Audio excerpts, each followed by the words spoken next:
Praise the Lord. ஆண்டவர் இரட்சகருமாக இயேசு கிறிஸ்துவின் நாமத்தில் உங்களை வாழ்த்துகிறேன். சந்தோஷமா இருக்கிறீங்களா?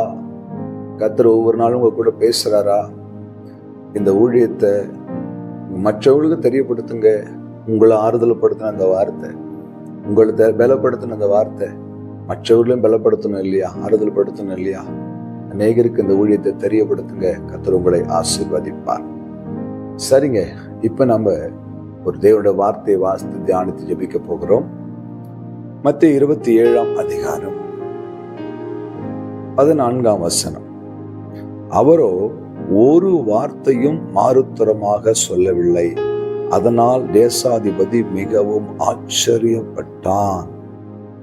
ஆண்டவராகிய இயேசுவை நியாயம் விசாரிக்கும்படி பிலாத்து என்கிற தேசாதிபதிகளை கொண்டு வராங்க. அவர்கள் மேல ஏகப்பட்ட குற்றச்சாட்டுகளை இயேசு மேல அவர்கள் வைக்கிறார்கள்.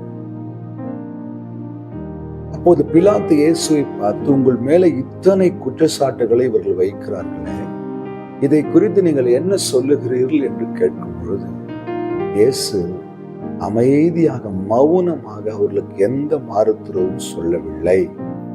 என் அன்பு தெய்வ பிள்ளையே, ஒரே ஒரு வார்த்தை நம்மளை யாருன்னா குற்றப்படுத்தி சொல்லிட்டா, பொய்யா சொல்லிட்டா, அப்படியே ரத்தம் கொதிக்கும்.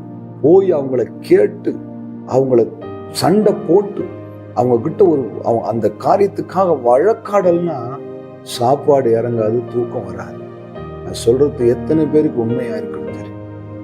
ஏன் இவ்வளவு தைரியமா சொல்றேன்னா, என் வாழ்க்கையும் அப்படிதான் இருந்துச்சு. யாராவது என்னை ஒரு வார்த்தை சொல்லிட்டா எப்படியாவது அதுக்கு 2 மடங்கா பதில் கொடுத்தணும்னு எனக்கு துடிக்கும் ஆரம்ப நாட்களில்.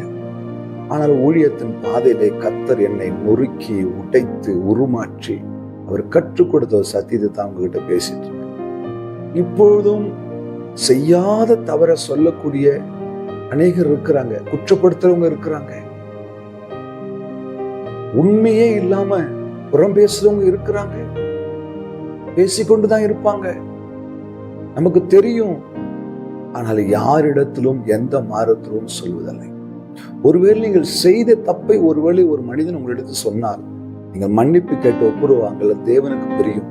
ஆனால் நீங்க செய்யாத ஒரு குற்றத்தை, உங்களுக்கு சம்பந்தமே இல்லாத ஒரு தவறான காரியத்தை உங்கள் மேல சொல்றாங்களா, அபாண்டமா பேசுறாங்களா, உங்களை பார்த்தா வெறுக்கிறாங்களா, உங்களை பார்த்த உடனே ஒரு எரிச்சல் உங்களுக்கு உண்டாவதா, உங்களை குற்றப்படுத்துறாங்களா, உங்க மேல ஒரு பொறாமையோடு நியாயமாய் பழி போடுறாங்களா, காது கொடுத்து கூட கேட்காதீங்க. இத்தனை காரியங்களை உங்களிடத்துல சொல்லுகிற ஒரு மனிதனால உங்களை பரலோகத்துக்கு கொண்டு போக முடியுமா? இல்லை என்றால் உங்களுக்கு பனிஷ்மெண்ட் கொடுக்க முடியுமா? இல்லை உங்களை நியாயம் தீர்க்க முடியுமா? இது எல்லாவற்றையும் செய்யக்கூடிய ஒரே தெய்வம் நீங்களும் நானும் ஆராதிக்கிற இயேசு மாத்திரம்தான். ஆண்டவர் எனக்கு இதை கற்றுக் கொடுத்ததுக்கு அப்புறம் யாருக்கிட்டையும் எதுக்கும் பதில் சொல்றது கிடையாது. சொல்றியா சொல்லிக்கோ, பேசுறியா பேசிக்கோ, வரியா வா, வரலையா ஸ்தோத்திரம். ஆனால் ஒரு நாள் உனக்குரிய நியாயத்தீர்ப்பும் உண்டு, எனக்குரிய நியாயத்தீர்ப்பும் உண்டு. அப்போது கர்த்தர் எல்லாவற்றையும் பார்த்து கொள்ளுகிற தேவனாய் இருக்கிறார். அன்றைக்கு உண்மை வழி வரும். என் அன்பு தெய்வ பிள்ளையே, உங்க வேலை செய்யற இடத்துல காரணமே இல்லாம உங்களை குற்றப்படுத்துறாங்களா? உங்கள் குடும்பத்துல காரணம் இல்லாமல் உங்க மேல அபாண்டமா பழி போடுறாங்களா? உங்க நெருங்கி நிற்கிறவர்கள் தேவையில்லாத குற்றச்சாட்டு உங்க மேல வைக்கிறாங்களா? அன்பு ஊழியக்காரர்களை, உங்கள் சபையில் இருக்கிறவங்க உங்களை தப்பா பேசுறாங்களா? சோர்ந்து போய் இருக்கிறீங்களா? நான் ஆண்டவருக்காக இப்படி ஓடன பாஸ்டர், என்னை இப்படி சொல்லிட்டாங்க, நான் செய்யவே இல்லைன்னு தவிர அபாண்டமா சொல்லிட்டாங்க. கவலையே படாதீங்க. அமைதியா இயேசுவை போல போங்க. அவருடைய அடிசுவடுகளை பவுல் சொல்றாரு, கிறிஸ்து இயேசுவின் அச்சு அடையாளங்களை என் மேல பொறுத்திருக்கிறேன். சொல்றவங்க சொல்லட்டும், குற்றப்படுத்துறவங்க குற்றப்படுத்தட்டும், உங்க மேல எரிச்சலா இருக்கிறவங்க எரிச்சலா இருக்கட்டும். எல்லாவற்றையும் கர்த்தர் பார்த்து கொண்டு இருக்கிறார். நியாயம் செய்கிற நியாயாதிபதி சீக்கிரத்தில் நியாயம் செய்வார். நீங்கள் யாருக்கும் மறுத்துறவு சொல்ல வேண்டிய அவசியம் இல்லை. கர்த்தர் பார்த்து கொண்டிருக்கிறார். ஒரு இரக்கமுள்ள ஆண்டவர், இந்த வார்த்தைக்காக ஸ்தோத்திரம்.